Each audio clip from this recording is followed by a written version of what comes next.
दोस्तों नमस्कार, स्वागत है आप सभी का एक बार फिर से आपके अपने YouTube चैनल सक्सेस मंत्रा बाय दीपक राय में। मैं दीपक राय आप सभी छात्रों का हार्दिक स्वागत करता हूं। एक काफ़ी लंबे समय के बाद मैं आपसे फेस टू फेस रूबरू हो रहा हूं, है ना। तो स्वागत है आप सभी का। कैसे हैं आप सब? उम्मीद करते हैं कि आप सबकी हेल्थ सही होगी।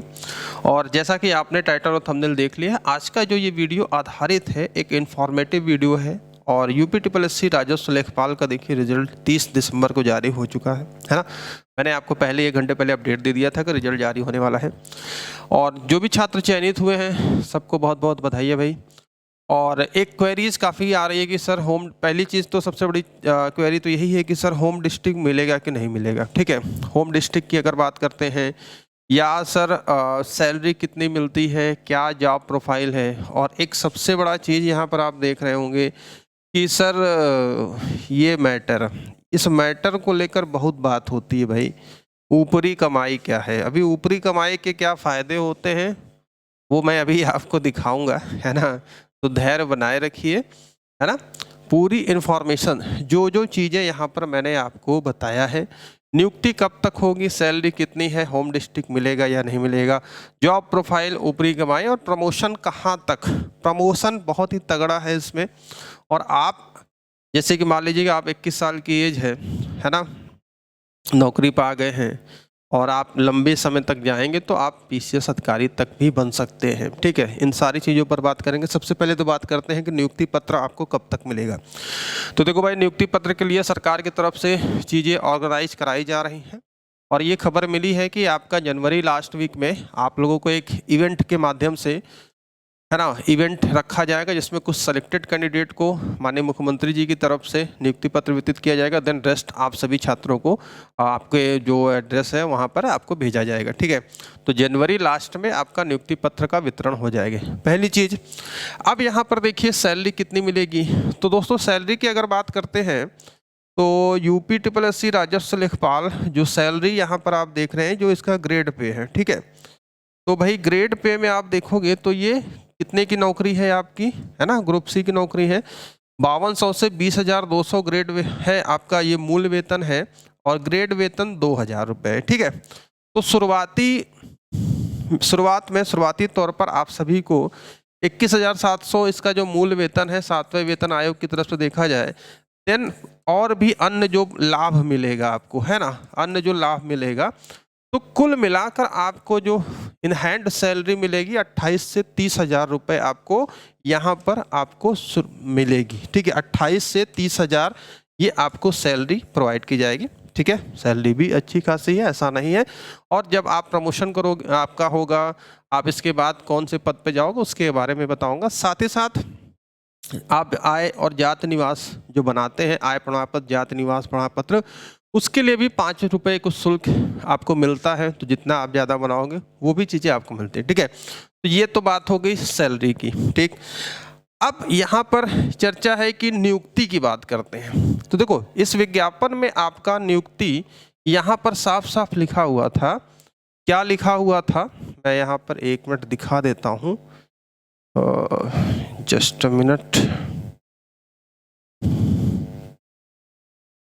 हाँ, 4.1 पर यहाँ पर देखिए, उत्तर प्रदेश लेखपाल सेवा नियमावली 2006 यथा संशोधित के नियम 4(3) में उल्लिखित है कि लेखपाल का संवर्ग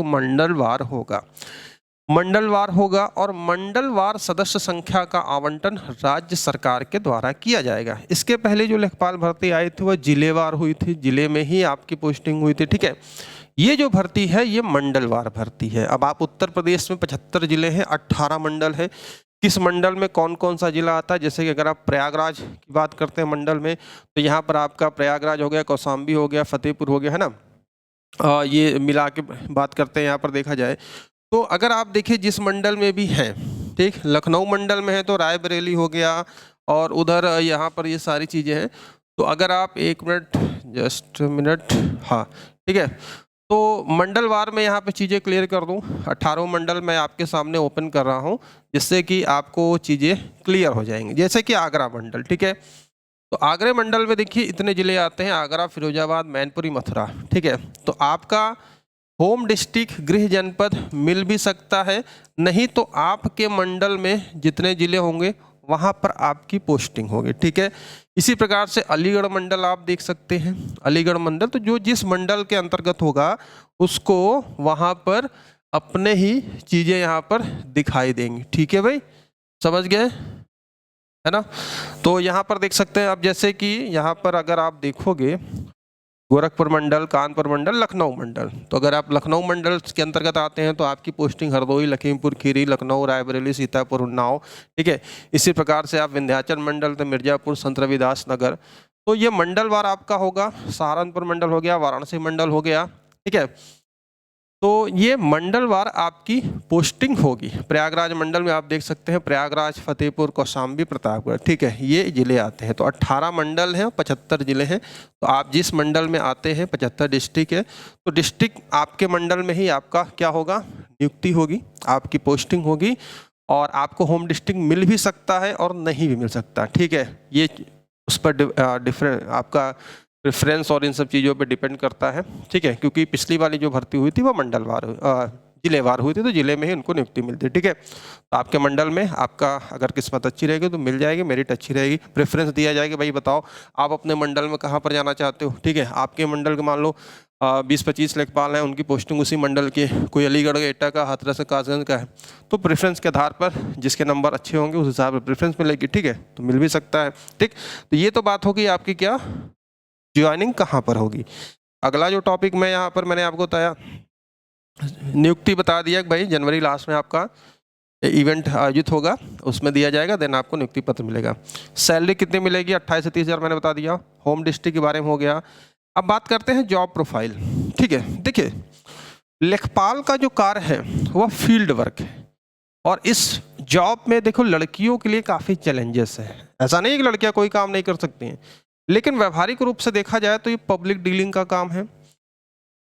आय, जाति, निवास, खसरा, खतौनी, भूमि की पैमाइश, तहसील दिवस, थाना दिवस, दो पक्षों में लड़ाई हो गई जमीन को लेकर, थाने में मुकदमेबाजी हो रही तो लेखपाल को बैठना पड़ता है, दिखाना पड़ता है पत्रा, अपना मानचित्र, मैप, है ना। कोई नेचुरल क्लाइमेट हो गया, मतलब कि आपदा आ गई तो वहाँ पर सर्वे करना पड़ता है। ठीक है, सरकार की कोई योजना है, ठीक है, वो लिस्ट बनानी पड़ती है। देखो बहुत सारा काम है, ये मत समझना है कि इस नौकरी में बहुत आराम है। ये नौकरी हो गई ग्राम पंचायत अधिकारी। ग्राम पंचायत अधिकारी की जो नौकरी होती है बहुत ही टफ होती है। टफ कहने का मतलब कि फुर्सत आपको नहीं मिलेगा। ठीक, तो बहुत सारे छात्र हैं जो कह सकते हैं कि प्रेशर नहीं हैंडल कर पाते, क्योंकि देखो इसमें पक्ष और विपक्ष दो चीज़ें भी होती हैं। जैसे मान लीजिए कि आपने किसी की ज़मीन है और उसमें विवाद चल रहा है, ठीक है, मामला थाने पर है, अगला पक्ष भी आपको दबाव डाल रहा है, पक्ष वाला भी दबाव डाल रहा है, जो सही है जो गलत है वो भी दबाव डाल रहा है, हमारे पक्ष में आप लिखो इसको। ठीक है, तो बड़ी चीज़ें होती हैं, बड़ा प्रेशर रहता है, लेकिन आपको संभल कर काम करना है। ठीक है, और ऐसा नहीं है कि आपको कुछ हो जाएगा। ठीक है, सरकारी कर्मचारी है, आपको भी प्रोटेक्शन है, ऐसा कुछ नहीं कि बिल्कुल डर गए आप, लेकिन जो आपको कानूनन जो सही है वो आपको करना है। ठीक है, ऐसा नहीं है कि अगले पक्ष ने 1 लाख रुपया थमा दिया, पॉकेट में धर दिया, तो आपने उसके पक्ष में लिख दिया, उसके बाद तहसील और थाने में समझ लेंगे चलो हो गया। वो चीज़ें आपको नहीं करनी है। ठीक है, आप जॉब में जा रहे हो, आपकी जॉब जो जॉब चार्ट है, आपका जो सीनियर अधिकारी आपके ऊपर जो बैठा है वह है कानूनगो है, जिसको कि रेवेन्यू इंस्पेक्टर कहते हैं। और रेवेन्यू इंस्पेक्टर के ऊपर नायब तहसीलदार, इन शॉर्ट एनटी साहब कहते हैं, नायब तहसीलदार। और नायब तहसीलदार के ऊपर तहसीलदार होते हैं, और तहसीलदार के ऊपर एसडीएम साहब होते हैं। ठीक है, तो प्रेशर वाली तो जॉब है, लेकिन आपको बिना डरे बिना कुछ आप अपनी जॉब को करिए, जो नियम से है उन चीज़ों को आपको करना है। ठीक है, तो जॉब प्रोफाइल में चैलेंजेस है, लड़कियों के लिए भागा दौड़ी है, आपको तहसील में भी रहना है, आपको अपने हलके में जाना है, खरीफ पड़ताल, रवि पड़ताल आपने पढ़ा है ना, मैंने पढ़ाया भी था आपको भाई ग्रामीण जानकारी में कैसे क्या क्या चीज़ें होती है, क्या क्या आपको रोजाना मचा डायरी रखनी पड़ती है, आपका मानचित्र होगा। ठीक है, तो बहुत सारी चीज़ें हैं, और आपको सत्ता पक्ष विपक्ष से बहुत सारी चीज़ें हैंडल करनी पड़ेंगी। ठीक है, बात समझ गए आप लोग। अब मैटर यहाँ पर देखिए, ऊपरी कमाई। तो भैया देखो, सरकारी जॉब में आदमी जब जाता है तो एक चीज़ें होती है ना कि भाई पुलिस में बन गए, दरोगा हो गए, लेखपाल हो गए, एसडीएम हो गए, पैसा है। ठीक है, मैंने जैसे कि अभी आपको एक चीज़ बताया कि आप अपने फ़र्ज़ को निभाइए, ठीक है? सरकार आपको सैलरी दे रही है। एक चीज़ और भी होता है और इस चीज़ों को नकारा भी नहीं जा सकता है कि ये चीज़ें नहीं हो रही हैं, है ना? जो नज़र में आ गया, पकड़ गया, जो नज़र में नहीं आया तो उसका तो चल रहा है। आप ऐसे बहुत सारे आईएएस अधिकारी देखते हैं जो करोड़ों रुपए गबन करते हैं, बाद में उनका भेद खुलता है तो उनकी रिपुटेशन क्या रह जाती है, ठीक है? तो पैसा ही सब कुछ नहीं होता है। अगर आपने उस जॉब के लिए क्वालिफाई किया है, आपके पास क्वालिफिकेशन है, तो उस जॉब को करते हुए आप आगे फर्दर और भी अच्छा कर सकते हैं, इससे अच्छी सैलरी वाली जॉब पा सकते हैं, ठीक है?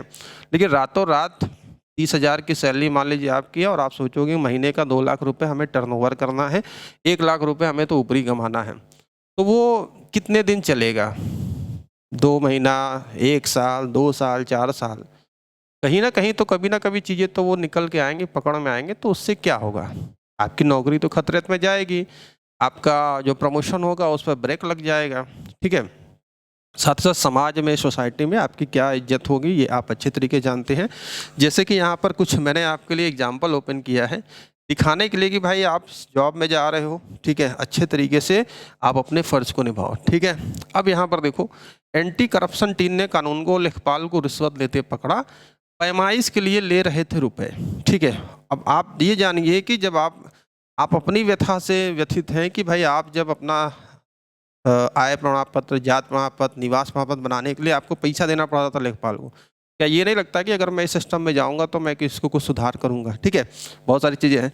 तो इस तरीके से अगर आपको वायरल होना है, रिकॉग्नाइज़ होना है, ऐसी अच्छी-अच्छी फ़ोटो आपकी निकल के आएगी, आपके घरवाले देखेंगे, आपके बच्चे देखेंगे, आपकी पत्नी जी देखेंगी, तो आपका बहुत बड़ा नाम होगा, ठीक है? आजमगढ़ में 10,000 की रिश्वत लेते लेखपाल गिरफ्तार, वाराणसी एंटी करप्शन यूनिट ने रंगे हाथ पकड़ा। अभी परसों की न्यूज़ है, एक लेखपाल 200 रुपया अपने बैंक अकाउंट में ट्रांसफ़र कराया है, वो कटिंग मैं नहीं ला पाया हूँ। 200 रुपये उसने जाते आया आय निवास का ही था, कुछ मैटर था, जाति का ही था, 200 रुपये बैंक अकाउंट में ट्रांसफ़र कराया, तब जाके उस पर रिपोर्ट लगाई। आपको रिपोर्ट लगानी होती है ना कि भाई हाँ, फला का मैंने ये किया, ये निवासी हैं, इनकी जाति सही है, इनका बनाया जाए। तो आपका डोंगल लगता है तो फिर तहसीलदार साहब का लगता है, सिग्नेचर होता है, ठीक है? तो 200 रुपये के लिए फलाने चले गए, ठीक है? तो ये कुछ एग्जाम्पल है, ऐसे अगर आपको भी फेमस होना है तो भाई बिल्कुल आप करिए, ठीक है? अब जैसे आप यहाँ पर देख सकते हैं, 20,000 की रिश्वत लेते लेखपाल संघ तहसील अध्यक्ष गिरफ्तार, ये इसी वर्ष की न्यूज़ है, बहुत लेटेस्ट न्यूज़ है। और चकबंदी लेखपाल 5,000 घूस लेते पकड़ा गया, कलेक्ट्रेट एंटी करप्शन टीम ने की गिरफ्तारी। देख सकते हैं, शोभायमान है ना? और एक तो और अच्छा यहाँ पर आप देखिए, ये ऐसे ले जा रहे हैं खातिरदारी करते हुए, है ना? मैंने पैसे नहीं लिए, मैं नहीं जाऊँगा, 15,000 की रिश्वत लेते लेखपाल गिरफ्तार। तो लेखपाल एक बहुत अच्छी पोस्ट है, अगर आप अच्छा करोगे तो प्रमोशन अच्छा होगा, आप अच्छा है चीज़ है ना? लेकिन सरकारी तंत्र में इसको नकारा भी नहीं जा सकता कि कमीशन नहीं चलता है, थोड़ी चीज़ें नहीं चलती हैं, ठीक है? लेकिन अगर आप एक ईमानदार कर्मचारी के तौर पर हैं तो अच्छे से काम करिए और किसी से डरने की, किसी के दबाव में काम करने की आपको आवश्यकता नहीं है। आपको जो सही लगे, ज़्यादा से ज़्यादा आपका ट्रांसफ़र होगा, ठीक है? सत्ता पक्ष के लोग क्या करा सकते हैं? आपका ट्रांसफ़र करा सकते हैं, आपकी नौकरी नहीं ले सकते। लेकिन जब ये लूप होल्स आपके अंदर रहेंगे तो आप नौकरी से भी हाथ धो सकते हो, आपको बर्खास्त भी किया जा सकता है, ठीक है? ये बात समझिएगा, ठीक? तो सोसाइटी और इन सब चीज़ों को देखते हुए आपको क्या करना है, क्या नहीं। और मैं यहाँ पर कोई प्रमोट नहीं कर रहा हूँ कि आप ऊपरी कमाई आप कितनी है। बहुत सारे ऐसे लोग मिल जाएंगे जो नकल करके एग्जाम में पास हो गए, पकड़ में आए, नहीं पकड़ में आए, मेरिट इतनी हाई गई, तो उनका तो मोटिव होगा ही ना कि भाई हमने इतना दिया तो हमें इतना कमाना है। लेकिन फिर वो चीज़ें, फिर आप में और उनमें क्या अंतर रह जाएगा, ठीक? तो कहने का मतलब ये है कि ईमानदारी से आपको अपनी नौकरी करनी है। सरकार आपको आपकी योग्यता के अनुसार जो नौकरी आपने क्वालिफाई किया उसके अनुसार आपको वेतन भी दे रही है, ठीक है? तो ये बात हो गई। अब यहाँ पर देखिए, बात करते हैं प्रमोशन की दोस्त। प्रमोशन आपका कहाँ तक हो सकता है? थोड़ा सा वीडियो लंबी हो रही है, इसको शॉर्ट में करते हैं, है ना? कहेंगे कि सर जी बहुत बतिया रहे हैं, बातचीत करते रहते हैं। देखो, अगर हम यहाँ पर चलें, बॉटम टू अप चलें, ठीक है? तो आपकी पोजीशन यहाँ पर है, आप क्या हो? लेखपाल हो, ठीक है? आप क्या हैं? लेखपाल हैं, पटवारी भी कहा जाता है ना, हम कई जगह लेखपाल हैं। आपसे जो सीनियर अधिकारी होगा वो कौन होगा? वो होगा आपका कानून गो, ठीक है, कानूनगो यानी कि रेवेन्यू इंस्पेक्टर, है ना, राजस्व निरीक्षक भी कहा जाता है। ठीक है, रेवेन्यू इंस्पेक्टर, कानूनगो, राजस्व निरीक्षक। अब यहाँ पर ये सीढ़ी पर कौन रहेगा? इस सीढ़ी पर आपका रहते हैं एनटी साहब यानी कि नायब तहसीलदार। ठीक है, इनके ऊपर कौन रहता है? ठीक है, इनके ऊपर तहसीलदार साहब हैं और सबसे ऊपर यहाँ पर आपके एसडीएम साहब हैं। ठीक है, तो देखिए पहले लेखपाल के बाद कानूनगो की सीधी भर्ती होती थी। ठीक है, सीधी भर्ती मतलब पेपर होता था रेवेन्यू इंस्पेक्टर का। ठीक है, लोक सेवा आयोग कराता था।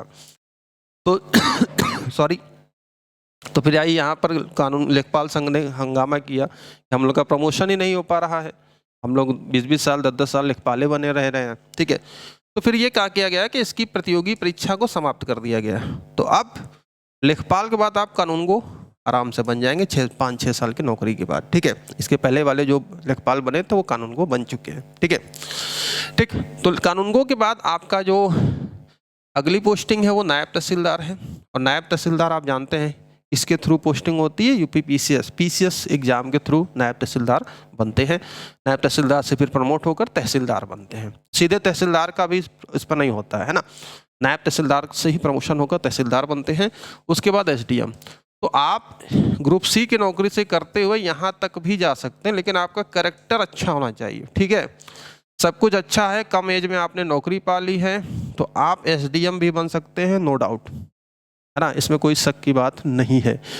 लेकिन लेखपाल से कानूनगो तो आप आराम से बन जाओ, कानूनगो से नायब तहसीलदार आप बन के रिटायर हो सकते हो। ठीक है, अगर मान लीजिए कि ये मैंने कहा कि एज फैक्टर है, कैरेक्टर अच्छा रहा, तो आप तहसीलदार भी आराम से बन जाओगे। एसडीएम यहाँ पर रेयर केस में, रेयर ही यहाँ पर देखा जा सकता है, लेकिन प्रमोशन होता है, ऐसा नहीं है। जब होता है तो मैं आपको ये चीज़ें बता रहा हूँ। ठीक है, तो आप एसडीएम भी बन सकते हो, लेकिन आप अपनी जॉब में अगर आप 30 साल 35 साल के हो तो आप नायब तहसीलदार, नायब तहसीलदार तक तो बन के आराम से रिटायर हो गए, यानी कि आप पीसीएस बन के ही रिटायर हो पाओगे, है ना, हो जाओगे। अगर आपने घूसखोरी किया, आपने रिश्वत लिया, पकड़े गए, कैरेक्टर आपका ख़राब हो गया, तो यहीं से घिसते घिसते आप यहाँ पर भी नहीं पहुँच पाओगे। ठीक है, कानूनगो भी नहीं बन पाओगे और सारा जीवन 40, 50, 60 जो भी आपका मिलेगा उस हिसाब से यहाँ पर आप गुजार दोगे। ठीक, तो ये बात होगी प्रमोशन की। तो एक छोटा सा वीडियो था, आप अपने विचार ज़रूर बताइएगा, और कोई जानकारी यहाँ पर छूटी हो मेरे द्वारा तो कमेंट कर दीजिएगा। ठीक है भाई, है ना। तो सारी चीज़ें मैंने यहाँ पर आपको बता दिया है, और ये कुछ एग्जाम्पल दिखाए हैं कि भाई ऊपरी कमाई के क्या नतीजे होते हैं, साइड इफ़ेक्ट, है ना, साइड इफ़ेक्ट होते हैं। तो बिल्कुल इसको ध्यान रखिएगा। और साथ ही साथ यहाँ पर बता दें कि भाई आपकी आरओ यूपी कांस्टेबल, साथ ही साथ यूपी पीसीएस की तैयारी के लिए हमारी संस्था की तरफ से current affairs, yearly current affairs की ई बुक लॉन्च हो चुकी है, जिसमें कि आपको साल भर के सभी क्वेश्चंस आपको एमसीक्यू फॉर्मेट में, साथ ही साथ इसकी क्या मिलेगी आपको, बाइलिंगुअल है और इसका सोल्यूशन मिलेगा। तो इस तरीके से पूरे साल भर का आपका ये मंथ वाइज, है ना, मंथ वाइज पूरा है आपका। और मार्केट में आपको डिस्क्रिप्टिव टाइप में जो चीज़ें मिलती हैं तो उसके लिए आपको प्रैक्टिस भी करना अनिवार्य है। तो हर मंथ के 100-125 प्रश्नों को शामिल किया गया है और सभी प्रकार के प्रश्नों को डिटेल में आंसरिंग भी दी गई है, तो आप इसको प्रैक्टिस कर सकते हो। इसके लिए आपको हमारा एप्लीकेशन सक्सेस मंत्रा बाय दीपक राय का डाउनलोड करना है, और वहाँ पर मात्र 49 रुपये में, कितने में, मात्र 49 रुपये में ये ईयरली करंट अफेयर्स की बुक स्टडी मटेरियल के प्लेटफॉर्म पर वहाँ पर जाएंगे, वहाँ से आप इसको प्राप्त कर सकते हैं। ठीक है, तो ये थी कुछ ज़रूरी इन्फॉर्मेशन। और भी कोई आपके क्वेरीज हो, जो भी हो, आप नीचे कमेंट बॉक्स में कमेंट कर सकते हैं। तो फिलहाल अभी के लिए इतना ही, मिलते हैं नेक्स्ट वीडियो में। आपके सपोर्ट और सहयोग की आवश्यकता है, तो अगर आप चैनल पर नए हैं तो चैनल को सब्सक्राइब करके बेल आइकन को प्रेस कर लीजिए।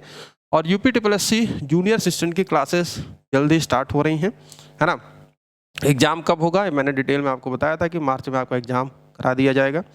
पहले वीपीओ होगा, देन यूपीएससी जूनियर असिस्टेंट, ठीक है। और साथ साथ आरओ की जो क्लासेस हैं वो भी आपकी कुछ चलेंगी क्लासेस, ठीक है। तो ठीक है दोस्तों, मिलते हैं नेक्स्ट वीडियो में। थैंक यू वेरी मच, और बने रहिए चैनल साथ साथ, लाइक, सब्सक्राइब और शेयर करना मत भूलिएगा। Thank you.